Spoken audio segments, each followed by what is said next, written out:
Si le cas Grassi est si sensible en Argentine, c'est que l'Église a tout fait pour l'innocenter. Juan Pablo Gallego a défendu les enfants victimes du père Grassi. 15 ans de procédure, et face à lui, les avocats les plus renommés du pays, mais aussi l'Église catholique.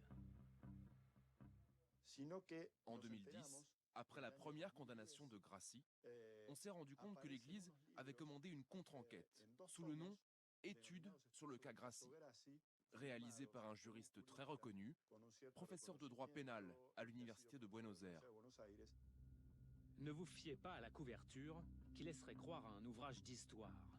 Cette contre-enquête de 2600 pages est un document juridique confidentiel, interne à l'Église argentine.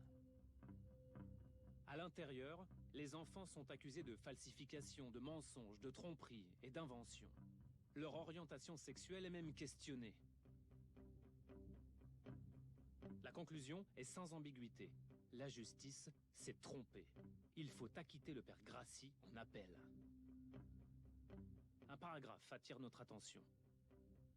Ce travail a été commandé en 2010 par la Conférence épiscopale d'Argentine, plus particulièrement par son président d'alors, le cardinal Bergoglio, aujourd'hui pape François.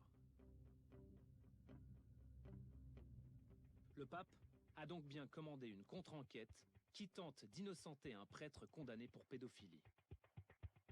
Le cardinal Bergoglio, futur